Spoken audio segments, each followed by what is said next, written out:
Seja muito bem-vindo ao Dentro da Área, o programa aqui da TV Assembleia que te leva o melhor do esporte maranhense. Saiba que vai ter destaque no programa de hoje. Maranhão bate Fluminense do Piauí e garante liderança do grupo A2 da Série D. Moto perde para o Tocantinópolis e está eliminado da 4ª divisão. Você vai ver ainda a expectativa para a participação de atletas maranhenses nos Jogos Olímpicos de Paris. E mais, no basquete, Sampaio leva virada após abrir 10 pontos e César empata play-off final da LBF em 2-2. Tudo isso agora no Dentro da Área, que já está no ar. Seja muito bem-vindo ao programa de esporte aqui da TV Assembleia, que te leva o melhor do esporte maranhense. A gente começa o programa de hoje chamando meu querido amigo Gregório Dantas. Greg, seja muito bem-vindo. Tudo tranquilo, tudo beleza? Tudo bem, minha amiga Dani, tudo bem, graças a Deus, né? Aqui na expectativa do Dentro da Área e também com a expectativa para os Jogos Olímpicos, né? Que a gente vai falar muito no programa de hoje, começa sexta-feira, né? Isso mesmo, com muitos maranhenses representando o Brasil e, claro, o estado do Maranhão. Mas a gente começa o programa de hoje com um giro da área.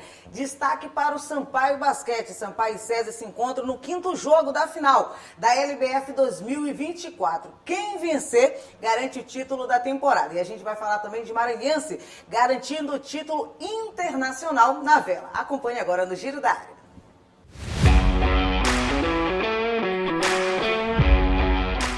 Vai ser com emoção.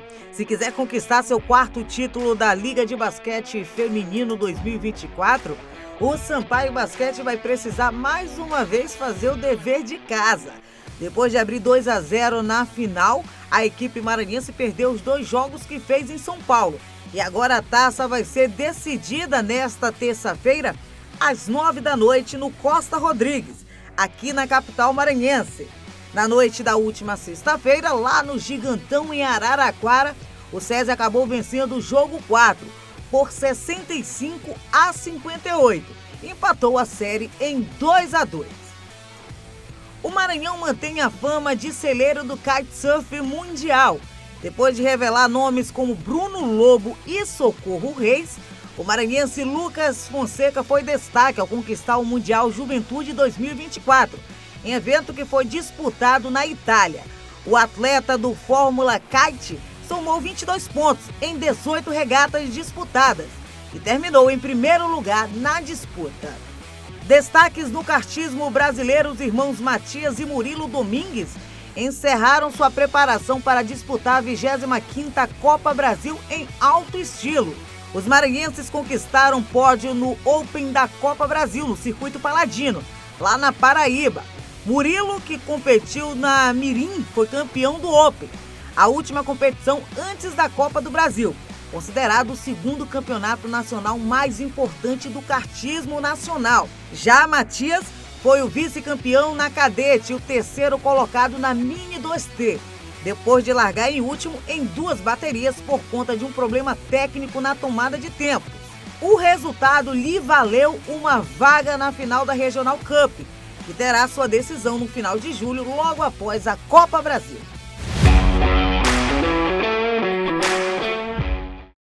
Giro da área bem bacana hoje no programa Dentro da Área. Destaque, para o Sampaio Basquete, que vai garantir o título ou não nesta terça-feira, se vencer, claro, a equipe do César Araraquara. Tem que fazer o dever de casa novamente, né, Greg? É isso, né, Dani? A gente chegou numa situação em que o Sampaio volta a São Luís do Maranhão, ao Costa Rodrigues, nesta noite desta terça-feira, né, 9 horas da noite, para disputar esse jogo 5 do playoff final da LBF 2024, que é uma revanche do ano passado diante do mesmo César Araraquara. Sampaio abriu 2-0, né, ganhou os 2 primeiros jogos aqui em São Luís, muito equilibrados, principalmente o primeiro. No segundo houve um controle maior do Sampaio. O primeiro terminou 75-70, né? 70-65, o primeiro jogo. O segundo acabou 69-63, mas o Sampaio conseguiu controlar melhor a partida. O terceiro jogo foi uma decepção total. O Sampaio foi humilhado, né? Foi atropelado na quarta-feira passada. A gente até dizia lá no que Gigantão. foi um apagão, né, do Sampaio Basquete. E houve mesmo. Tanto que o quarto jogo que foi disputado na última sexta-feira lá no Gigantão foi um jogo muito mais equilibrado, onde o Sampaio desperdiçou, amigos e amigas, a oportunidade de ser campeão. Porque o Sampaio chegou a liderar no segundo tempo, por 10 pontos de diferença. Eu estava assistindo o jogo e a gente pensou, não, agora já era. Não, só que houve um apagão momentâneo de alguns erros individuais, principalmente por falta de atenção, alguns erros até não forçados do Sampaio, roubada de bola assim, besta, bola jogada para fora, assim, sem explicação nenhuma. E aí o Sampaio apagou, né? E o SESI parou de errar, porque no começo do jogo as duas equipes estavam errando muito. O SESI parou de errar e soube aproveitar principalmente o jogo de garrafão. O SESI é muito forte no garrafão, o SESI tem a Josefino, tem a Letícia que vem fazendo a diferença. Que foi a melhor jogadora da partida, né? A Josefino. A Letícia e tem a Érica, que nem precisou jogar tanto mas nesse jogo para levar mais uma vitória para a equipe do SESI, empatando esse playoff final em 2-2. O destaque também da Vitória Marcelino, né? Jogadora da equipe do SESI, que finalmente deslanchou nesse jogo, né? Aliás, no jogo 3 ela já tinha jogado bem, agora nesse jogo ela realmente entrou no playoff final. E o Sampaio explorando muito bola de 3, muito a Rafa Monteiro, né? Para tentar equilibrar essa partida lá no Gigantão, em Araraquara. Não deu, terminou empatado. Vamos ter o jogo 5, será em São Luís. O SESI não tem torcida. Não tem torcida, eles tentaram botar no ginásio maior para torcida, mas não tem torcida. Inclusive, né? com caixa de som, né, Guilherme? Isso, amplificando, caixa não tem torcida. Eles vão sentir a pressão. Amanhã, aqui no Costa Rica, vão sentir, sentiram 2 vezes, vão sentir novamente. A gente sabe que o ginásio estará lotado e o Sampaio vai em busca da sua revanche diante do SESI e em busca do tetracampeonato nacional. É isso daí. E é uma revanche que a gente fala que é de tanto da final do ano passado, né, que estão reeditando essa final, quanto também da Copa LBF e a Copa Inédita, que foi no último segundo. E que foi lá SESI, também, né? Lá, que o SESI conseguiu garantir esse título. Mas o Sampaio tem tudo, tem time muito melhor do que a equipe do SESI Araraquara. Vai ter esse ponto a favor, a torcida e a gente, se Deus quiser, no próximo programa, traz o título do Sampaio. O SESI é um time chato, só para ficar claro, muito chato de se derrotar. Mas o Sampaio também é chato de se derrotar. Então, temos duas equipes equilibradas, mas o fator casa, para mim, é fundamental, é preponderante. O Sampaio é favorito, sim, diante do SESI aqui em São Luís. É um jogo, só falta esse jogo. Se ganhar campeão, eu sou mais Sampaio. Eu também. Agora a gente vai falar do quadro mais bacana aqui do programa, o Curioso do Esporte. O Rafael Albuquerque vai trazer uma conversa bem bacana com a Silvia Helena e com o China, que já jogaram os Jogos Olímpicos aqui pelo Brasil e vão trazer detalhes na reportagem. Acompanhe.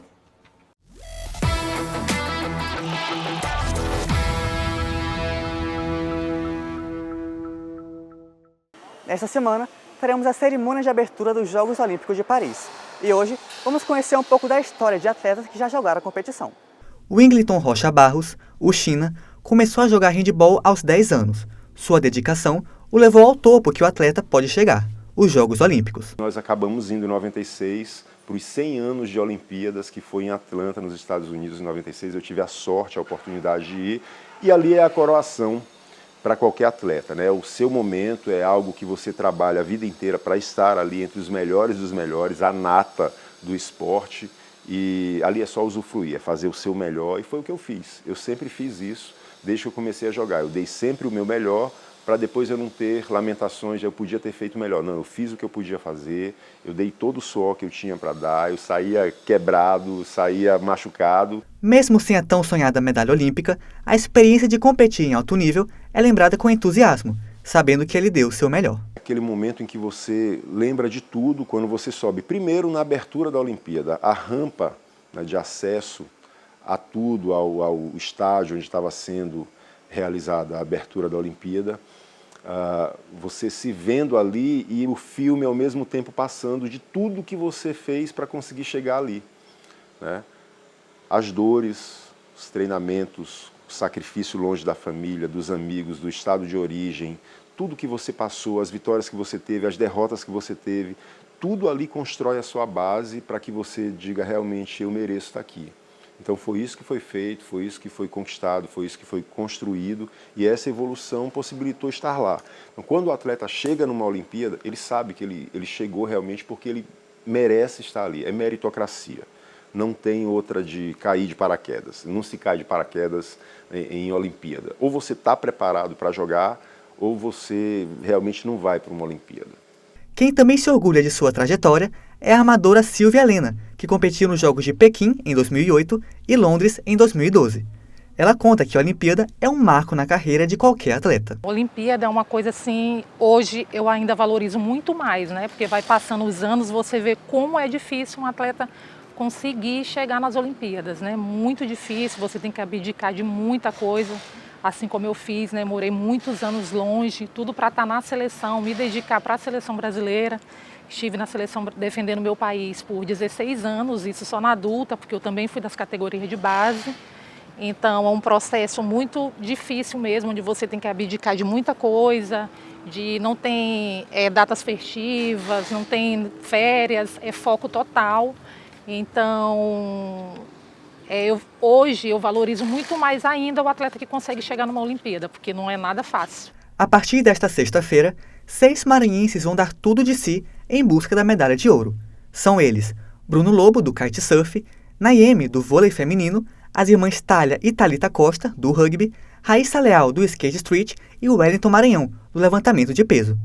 Quem já teve a honra de competir tem autoridade para passar algumas dicas importantes. Dê o seu melhor.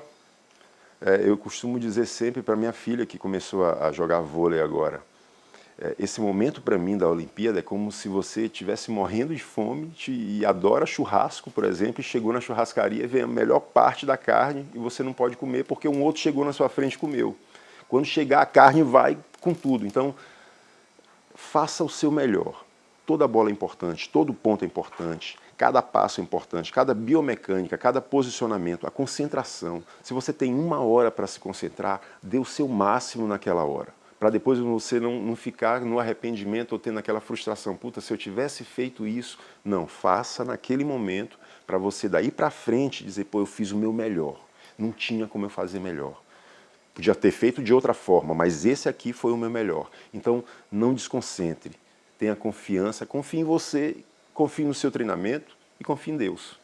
A gente está torcendo muito pelos nossos atletas, né? A gente sabe que são poucos maranhenses aí que conseguiram chegar nas Olimpíadas, então eu de coração mesmo estou torcendo muito por eles, que eles consigam representar bem o nosso estado, que eles consigam buscar os seus objetivos, e todos eles já estão de parabéns, já são campeões por chegar aí onde estão, né? Que é estar participando de uma Olimpíadas, que é o maior evento do planeta Terra. Então, parabéns aos nossos atletas maranhenses que conseguiram chegar, e todos nós vamos estar torcendo aqui por vocês.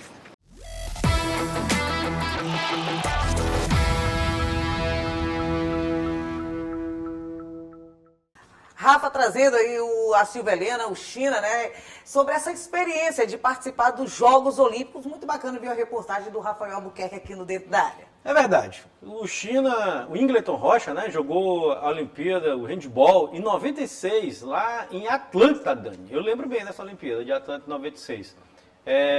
E a Silvia Helena jogou 2 Jogos Olímpicos. O de Pequim, 2008, olha, me faltando aqui. Pequim, 2008 e Londres, 2012. A Silvia Helena jogou as 2 Jogos Olímpicos. A atleta maranhense, que inclusive tem um projeto social muito bonito, já trouxemos algumas vezes aqui na TV Assembleia, né, o projeto social da Silvia Helena. E eles falaram dessa expectativa, como você pode acompanhar aí no Curioso do Esporte, o nosso amigo Rafael trouxe, né, expectativa, como é disputar uns Jogos Olímpicos, né, como que é a adaptação em um país estrangeiro, o processo ali de aclimatação de Vila Olímpica, é o momento mais importante do esporte para um atleta. E no próximo bloco a gente vai falar também, né, dos maranhenses que vão disputar as Olimpíadas, não é isso, Dani? Isso mesmo. Inclusive, depois do intervalo, a gente traz muito mais detalhes sobre Olimpíadas aqui no Dentro da Área. Segura aí, que já já a gente volta.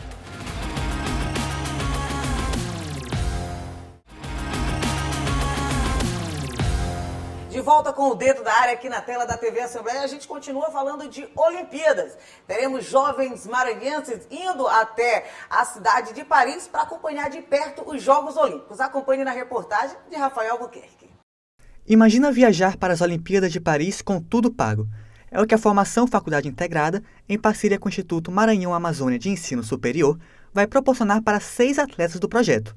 O objetivo é aprofundar as suas experiências esportivas e ampliar as perspectivas sobre os impactos do esporte. O Instituto de Formação esse ano faz 25 anos, né? Esse espaço que a gente está é chamado de Nocel, que é o Núcleo de Esporte e Lazer, e fica no Maracanã, de onde vai sair uma jovem também, a jovem mais nova, que tem 12 anos, a Larissa.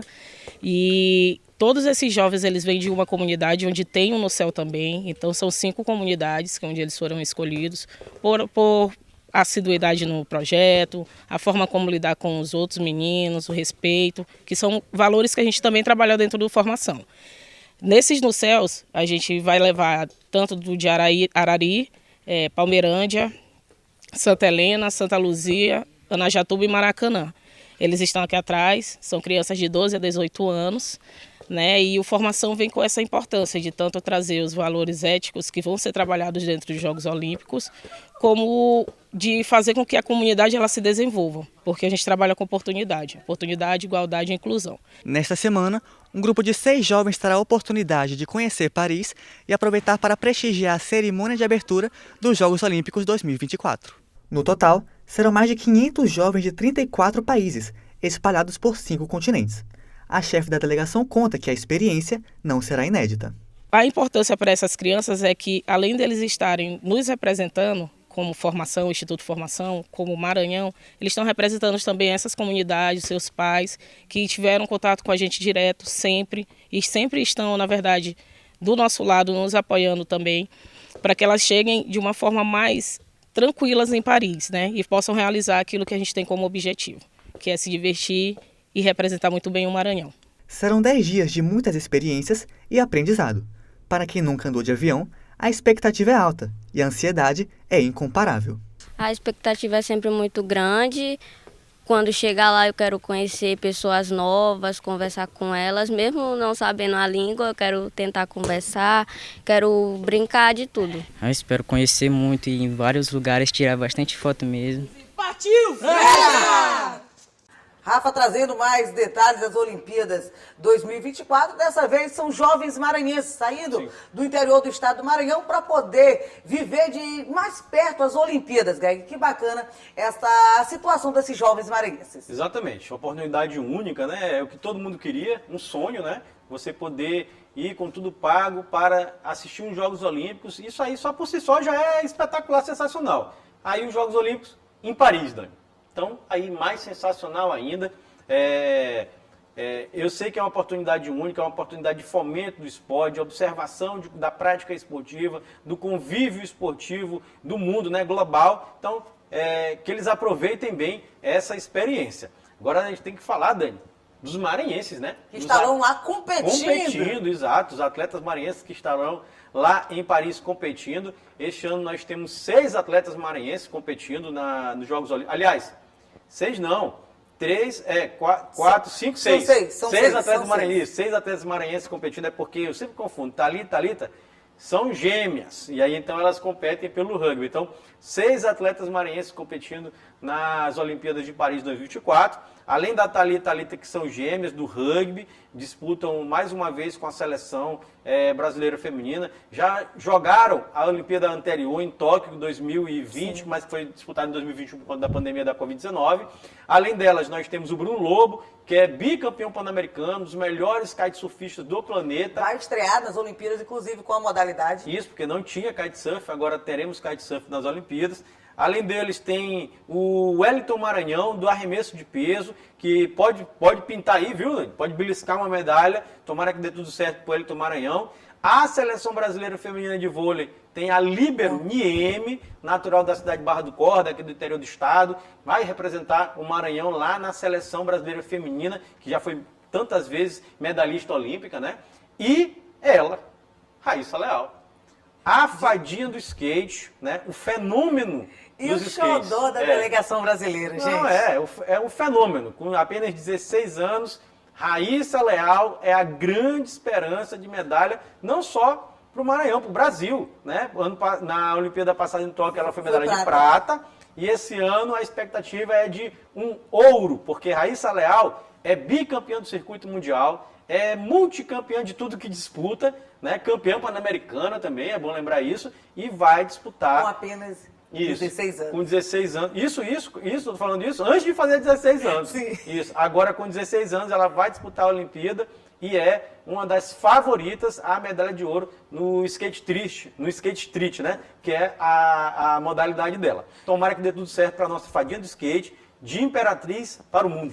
E ela deu entrevista recentemente, Greg, dizendo para nós, brasileiros, não ficar torcendo para que as outras meninas do skate caiam para que ela vença. Ela disse que vão pedir para todo mundo se dar bem, mas que ela faça uma manobra melhor. Porque nas Olimpíadas passadas, não só nas Olimpíadas, mas também nas outras competições, não é o mal de nós brasileiros, que a gente quer que dê certo. E para dar certo, a gente sempre pede um tropecinho, mas que ninguém se machuque. Exatamente, até porque no skate existe uma harmonia muito grande entre as atletas. Pois né? Elas mesmo torcem para as outras conseguir uma manobra que ninguém tentou, uma manobra diferente. Exato, ela conseguiu e tal, aí comemora. Então, assim, é difícil pra gente, né? Eu não sei se eu consigo, não vou mentir, vou tentar. É difícil pra gente, mas eu torço pra que ela faça a melhor manobra da história. Pronto, aí ninguém pode nem chegar perto e aí a Raíssa garante o ouro. É bom destacar, Dani, aqui algumas coisas dos Jogos Olímpicos desse ano, que começa agora na sexta-feira, dia 26, a cerimônia de abertura. Tem alguns jogos que são disputados antes, né? Que começam algumas competições antes, mas dia 26 é a abertura dos Jogos Olímpicos de Paris, né? Termina dia 11 de agosto. E além de Paris, região metropolitana ali da França, será disputado também algumas provas no Tahiti, que é na Polinésia Francesa, né? E provas ali de mar, né? De mar aberto, serão disputadas no Tahiti, né? E outra característica bem interessante, Dani, é que teremos 206 países disputando as Olimpíadas, mais quase 11 mil atletas disputando as Olimpíadas e, pela primeira vez da história, um jogo olímpico, uma Olimpíada, uma cerimônia de abertura. Não vai ser no país sede. Não vai ser no estádio. No estádio? No estádio. No estádio. Não vai ser no estádio. Vai ser... toda vez a gente é acostumado a ver no estádio. Isso, a cerimônia de abertura vai acontecer no meio da cidade, no Rio Sena. Então, as delegações ficarão nos barcos, né, lá, cada um representando o seu país, e vão percorrer a cidade de Paris, que a Dani tanto conhece, ali no barquinho, no Rio Sena. Muito legal, Esse jogo de Paris que vai ter muitas inovações em relação às outras Olimpíadas, a exemplo também de atletas mães. Essas Olimpíadas foi colocado, inclusive, 4 para que elas pudessem amamentar. Lá, o Comitê da França disponibilizou, foi analisado e aceito desde fevereiro deste ano. Então, quem sabe aí pode ser as Olimpíadas mais amigáveis para as atletas mães também. Então, tem muita inovação nessas Olimpíadas de Paris deste ano de 2024. Exatamente. Agora a gente vai para mais um intervalo e depois do intervalo a gente fala de futebol. Vamos falar do Maranhão Atlético Clube, que venceu mais uma e garantiu o primeiro lugar do Grupo A2. E vamos falar também do Moto Clube. Perdeu e está eliminado da 4ª divisão. Daqui a pouquinho os detalhes aqui depois do intervalo.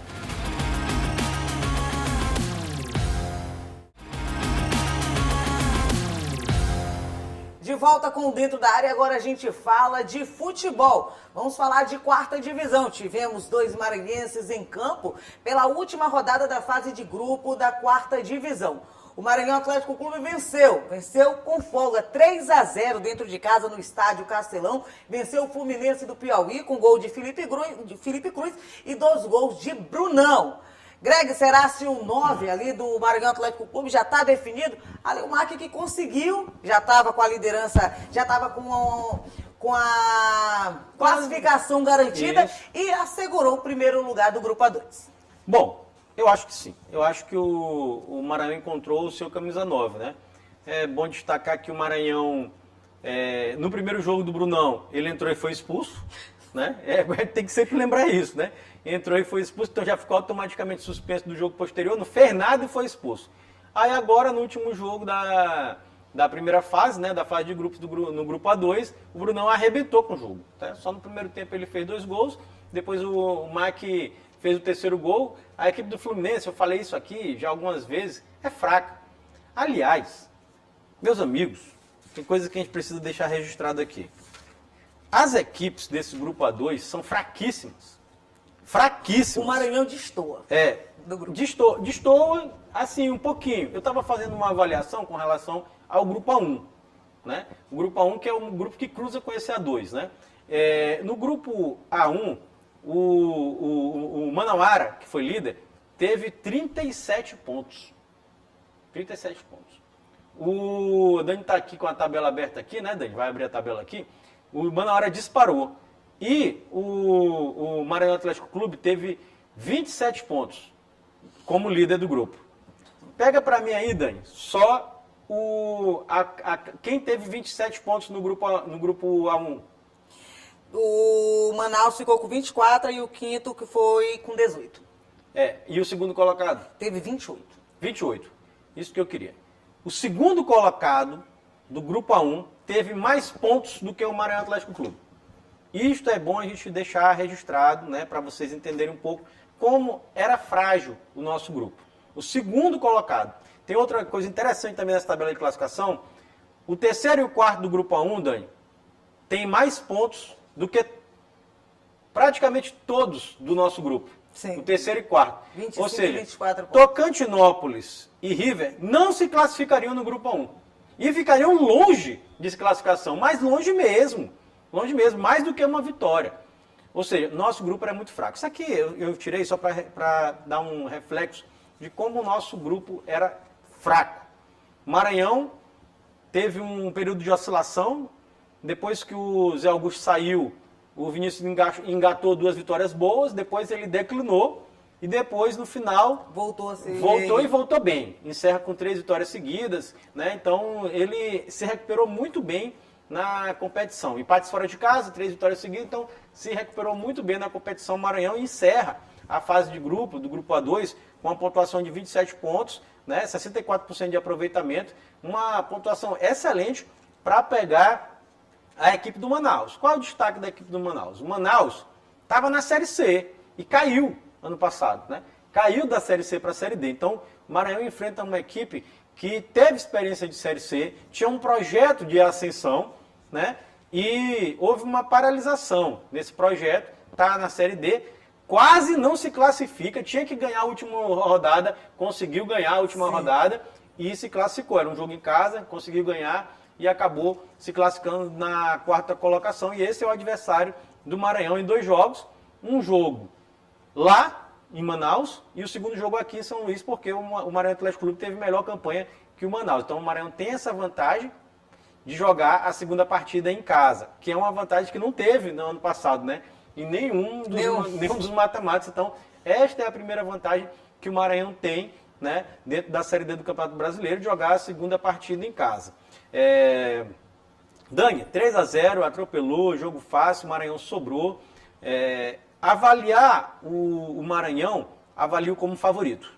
Avalio como favorito diante do Manaus, apesar de saber que o Manaus, como eu acabei de falar, veio de uma Série D, apesar de saber também que o governo do estado do Amazonas vem patrocinando todos os times, Princesa de Solimões, Manaus e Manauara. 3 do Amazonas passaram. 3 passaram. O outro time foi o Porto Velho, que acabou em segundo, né?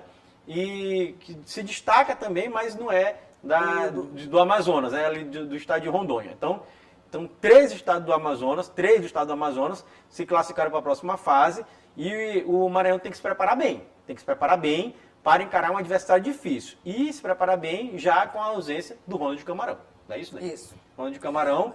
Se a gente for analisar a lista do MAC, essas saídas do MAC, tem que contratar. E vai. O Maranhão Atlético Clube tem que contratar a saída do Cavi, a saída do Ronald Camarão. O Vinícius Barata deve deixar também Teve o Adeilson também. O Maranhão Atlético Clube e o Adeilson. Ou seja, o MAC está tendo perdas e perdas e perdas. E tem que recompor essa equipe. Após o jogo, eu estava ouvindo a entrevista do presidente, o Carlos Eduardo, e do próprio Vinícius Saldanha. Disseram que o Barata continua. Disseram que o Barata tem um acordo lá com eles para, pelo menos até o fim dos mata-matas, sair. Tem que ficar. Tem que ficar até acabar. Diferentemente do Camarão, que era só até a primeira fase. Isso, o Camarão todos sabiam, era de comum acordo, ele ficaria até o final da primeira fase, tanto já foi para o Botafogo de Ribeirão Preto, vai jogar uma Série B do Campeonato Brasileiro, é uma exceção e tanto na carreira do atleta, né? Com certeza. É bom destacar, uma equipe de Série B do campeonato, né? Que joga o Campeonato Paulista, que é o campeonato mais importante do estadual, né? Do Brasil. Então, eu desejo muita sorte para o Camarão, um bom atleta, um atleta que foi destaque do Campeonato Maranhense 2023, né? E destaque do 2024, inclusive escolhido o melhor jogador do Campeonato Maranhense de 2024. Então, parabéns ao Camarão, parabéns ao Maranhão Atlético Clube por terminar essa primeira fase na primeira colocação. Tomara que dê tudo certo daqui para frente. E agora a gente vai falar do Motoclube de São Luís, que tinha que ter uma equação, uma conta fechada para poder se classificar. Precisava de 3 resultados para poder se classificar para a próxima fase. Dos 3, 2 deram certo. Mas o Motoclube acabou não vencendo o seu jogo fora de casa diante do Tocantinópolis. Perdeu por 1-0 e aí acabou sendo eliminado da 4ª divisão. Greg, se a gente for analisar, a gente comentava, são 3 jogos, mas o mais difícil, eu até falava semana passada, era o Moto vencer o Tocantinópolis. Sim.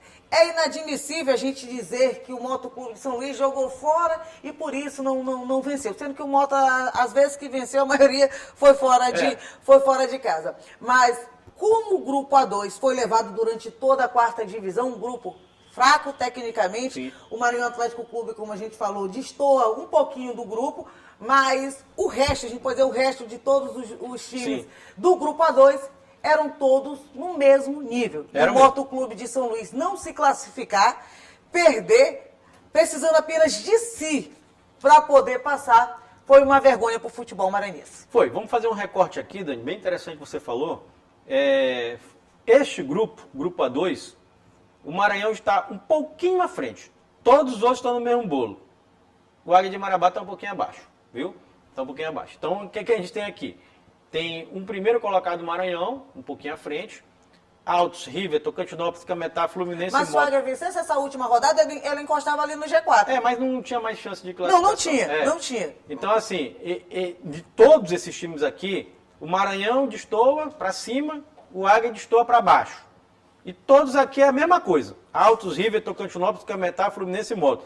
Mesma coisa, ruim. Não é a mesma coisa assim bom, não é assim tecnicamente bom, é a mesma coisa ruim. E não é com felicidade que a gente diz isso, é triste, porque o Moto é grande, mas é grande, só que parece que a diretoria do Moto nunca entendeu isso. A diretoria do Moto dirigiu o Moto de maneira amadora. O Moto teve 73 jogadores na temporada, 73, são 3 elencos. 3 elencos, doido. 3 elencos. E 5 técnicos. Não dá para fazer futebol profissional desse jeito. É impossível. O Moto fez a receita de não dar certo. Tudo que é preciso. O que é para não dar certo? O que quem tem que fazer? O Moto cumpriu tudinho. Fez isso. E por isso o Moto fez, Dani, Eli, Kline, amigos e amigas que estão assistindo a gente, a pior campanha da história do Moto na Série D do Campeonato Brasileiro.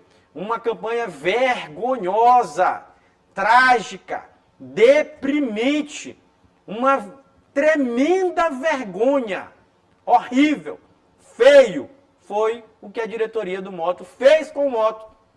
Fez isso com o Moto. A diretoria do Moto estava preocupada com outras coisas, Dani, alheias ao futebol. Preocupado com cultura popular, preocupado com pleitos, que não direi quais, mas não com o Moto, o futebol. Isso. E o Moto ficar fora dessa classificação, além de historicamente ser vergonhoso, não foi em um grupo que foi difícil de não passar, não foi. Não. E a diretoria chegar e falar para a imprensa e falar para a torcida, dizer, fazer futebol no Maranhão sem dinheiro é quase que impossível. Isso é uma desculpa que não cola mais aqui. Se sabe a realidade do futebol maranhense. Na Série D tem a questão de passagem. A CBF está ali ajudando os clubes. Está ali ajudando os clubes. Ou seja, o que faltou... Primeiro, essa brincadeira de estar brincando de dirigir um clube de futebol, como é o Motoclube de São Luís, o peso que tem a camisa do Moto aqui no estado do Maranhão, ficar fora de uma classificação que nunca na história tinha acontecido. Nunca. Desde 2009, quando surgiu a Série D, não existe. Não existe. Então, essa desculpa não cola mais. Não tem como colar. A gente tem que destacar, foi incompetência e falta de planejamento. A gente traz um exemplo bem aqui do lado. Falta de gestão, né? Bem aqui do lado. O Maranhão Atlético Clube. Aqui mesmo. O MAC veio de uma segunda divisão de campeonato maranhense. 2 seguidas. 2 seguidas. O Marco é milionário? Teve Não. alguma empresa que investiu no Maranhão Atlético E o Clube? investimento é menor do que o do Moto. Pra chegar, A torcida é menor do que pra a do chegar Moto, onde né? está hoje, a Isso. torcida menor, receita menor. Isso. O Maranhão Atlético Clube, que estava nem na elite do futebol maranhense, é um exemplo nítido de planejamento. Exatamente. Nem tudo é dinheiro, é planejamento. 73 jogadores, 5 técnicos, 3 times. Isso não existe, terminar um jogo com 3 jogadores da base, que não tem culpa nenhum dos jogadores da base, não tem culpa também o técnico Danilo Brito, que chegou só para ter duas rodadas, nada disso, eles têm culpa. Mas quem tem culpa é a gestão do Motoclube de São Luís, que em 2024 fez 3 times, 5 técnicos, 73 jogadores e não deu em nada. Olha, que dia é hoje? Nós estamos numa segunda-feira do mês de julho. 22, o Motoclube está de férias. O futebol do Motoclube só em 2025 e quem sabe ali numa pré-temporada. Porque como anda o Motoclube está complicado a gente ver até o ano de 2025. Isso é bom registrar, Dani. O Moto está de férias, amigos e amigas. O Moto retorna, quem sabe, dia 1º de dezembro, para aquela pré-temporada, né? Quem sabe? Quem sabe, por isso que eu falei, são quase 6 meses sem atividade profissional do Motoclube de São Luís. Não existe isso para time grande. Isso é um absurdo. É um absurdo que a diretoria do Moto fez com o Papão do Norte. O Moto se acabou. Eles acabaram, depenaram, trucidaram o Moto. Repito, porque estavam interessados em outras coisas. Outros fins, alheios ao futebol. Não tem nada a ver com o futebol que eles estavam fazendo. Todo mundo sabe. A Dani sabe, todo mundo, nossos amigos que acompanham aí o futebol, que no rádio, na TV, todo mundo sabe. A coisa menos importante para eles era o Moto, era o time. Então acabou nisso. Só para finalizar aqui, Dani, a gente falou que deu tudo certo, né? E deu.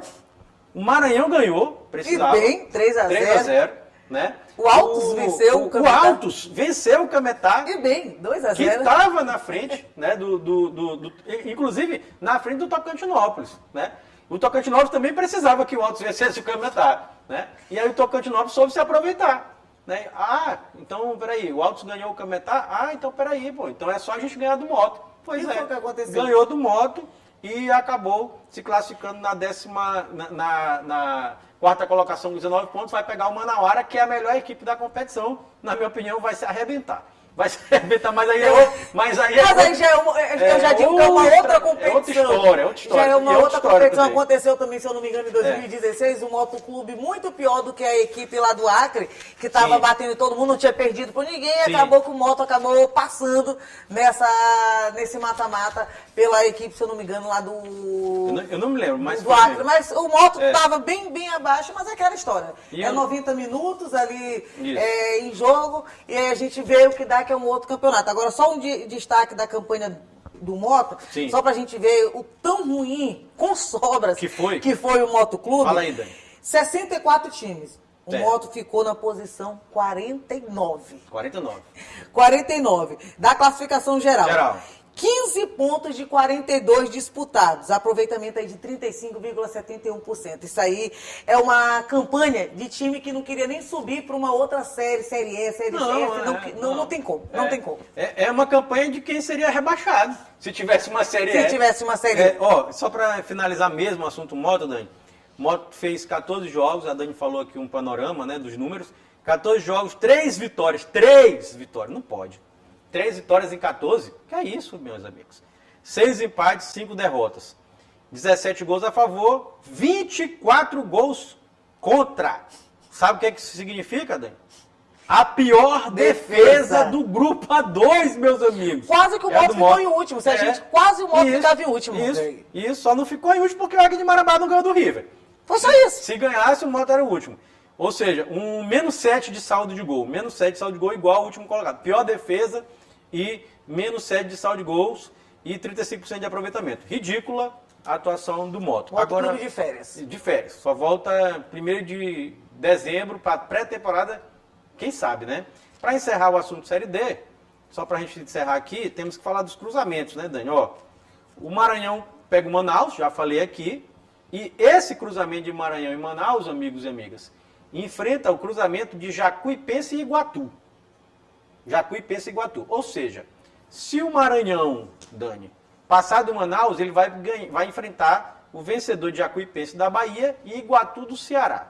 certo? Só para vocês entenderem o caminho do Maranhão. Do Mac. Isso. Depois disso, aí não, aí é por campanha, né? Aquele negócio de campanha. E foi justamente a questão que a gente Isso. comentava do Maranhão Atlético Clube, porque foi com um time misto. Para esse jogo contra o Fluminense foi com um time misto. Popô. Mas precisava vencer. E venceu. Precisava garantir uma vitória, fazer gols, porque isso ia contar lá na frente. E o Mac fez a parte dele. O Mac fez a parte dele, tá de parabéns, né? Inclusive botamos aqui a camisa do Mac por isso hoje, né? Tá aqui, tá muito bem, obrigado. Vamos torcer pro acesso do Mac.